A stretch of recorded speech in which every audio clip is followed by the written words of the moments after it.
You know, and that's kind of why we're here today.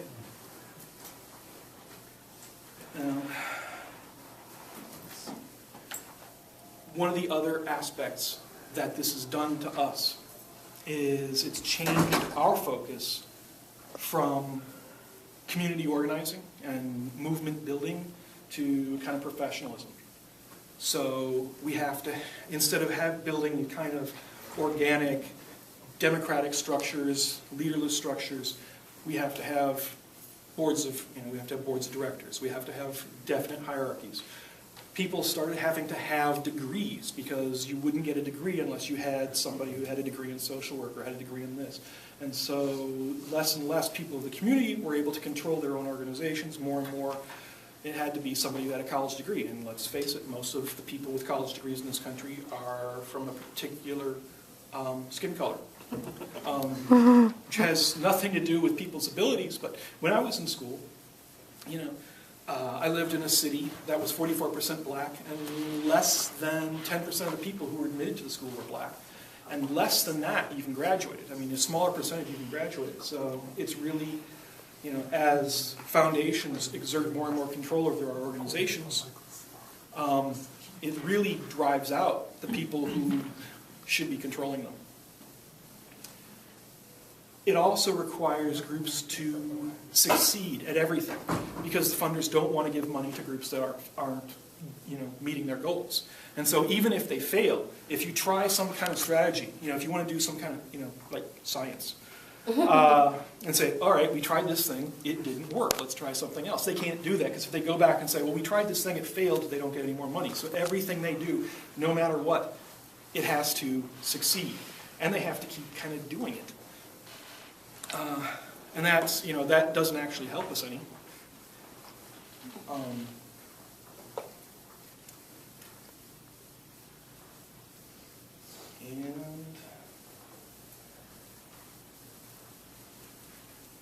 And then again, not all of these not-for-profits, not all these NGOs are actually good things, or actually interested in helping out. None of them are kind of honest.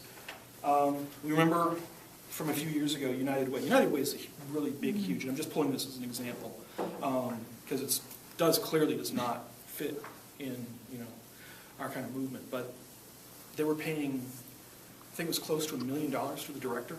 $750,000, I think, was the salary, the leading salary. Just because it's not for profit doesn't mean you can't make a lot of money doing it.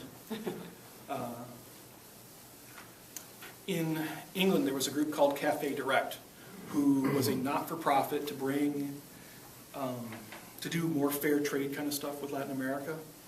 Oxfam launched a campaign against all these competitors of Cafe Direct, all these groups that they were paying their workers less, their pittance. Well, it turns out Oxfam actually has 25% control of Cafe Direct. So this campaign wasn't really, there weren't clean hands. The Bill and Melinda Gates Foundation, which everybody says is doing a lot of really good work. They've spent $6 billion on vaccines throughout the world. Again, not one of us. It's a big, huge foundation. They own $200 million in various pharmaceutical companies. So the money that they're, they give with one hand, take back with the other. And then getting back to Haiti, and another example of this, using, NGOs, for personal profit. The U.S. official who is in charge of relief efforts following Haiti's earthquake has accused a major contractor of shortchanging his assistants in securing more than $20 million in construction deals after he left his post. The Associated Press reports Louis Luck claims that the Haiti Recovery Group owes him $500,000 for his consulting services. So that's, you do. If you've ever worked with grant writers, you end up paying a lot of money to these grant writers, or the people who get you access, because, well, you need the access, they need the money. And I've actually, I can't, this is not substantiated, but I've heard that in certain fundraising parties and whatnot that go on, the group the funds are actually being raised for actually receive less than 10% of the money. Almost all of it goes to the person running the party, doing the fundraising. That's true. They are also extremely exploitive. Ralph Nader, Green Party candidate for president sometimes just running with the support of the Green Party, all-around swell guy and hero to many, is a cruel boss, drives his people very hard. Two of his organizations, Multinational Monitor and Public Citizen, both where their workers tried to unite, he fired them. And this is a guy who's supposed to be a hero of the working people. You try to unionize, he crushes you. Greenpeace in LA, in the early part of this millennia, the workers in LA tried to unionize.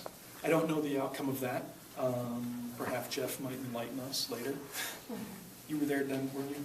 Sorry, distracted. Okay. Same thing in Canada. They tried to unionize. Greenpeace shut them down.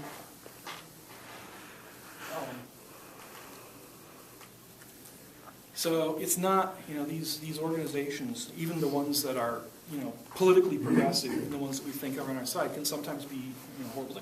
People work 13 hours a day, 80 hours a week, and get crap pay. I mean, we're supposed to sacrifice because we're doing charity work. We're supposed to, be poor ourselves.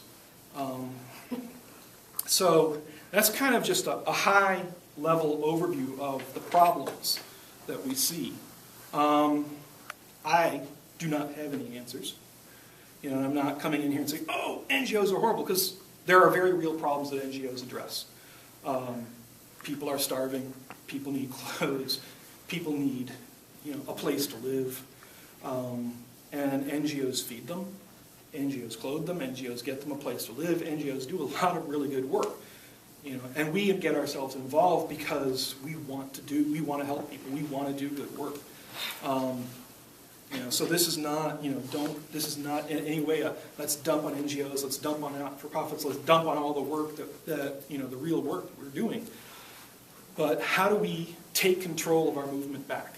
How do we get it past the constraints that are being put on us? How do we start building a social movement? How do we start building a mass movement to actually change the situation we're in so that we don't need not-for-profits anymore? Now, like I said, I'm a communist. I think, we need a communist revolution in the United States. However that comes about, I have no idea how we're going to do it. Other people may have different ideas.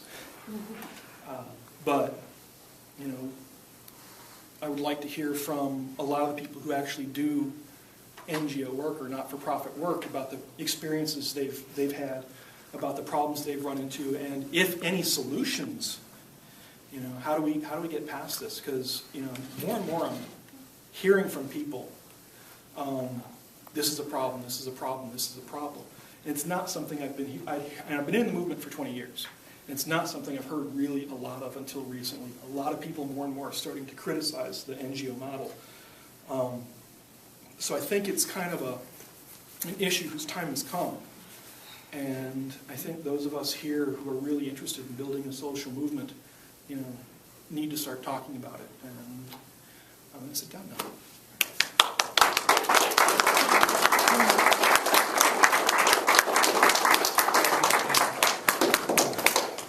Okay, we're going to start discussion. Let me call on people since we have so many people, and I think that'll keep it flowing a little better. Oh, thanks. I think that's actually mine. Okay. So, anybody want to open up? Or we'll just start pointing people around. Stephanie. I did a little research on some of the big green NGOs, and I wanted to read a couple paragraphs from an article by a Canadian pair of activists, Corey Morningstar and Gregory Vickery, who do a lot of exposure about that. They talk about the big green movements as being actually structured to prevent us from coming up with the solutions to the climate crisis. And the only solution basically is to stop burning oil and coal, and that's going to destroy the global capitalist economy. So therefore, big corporations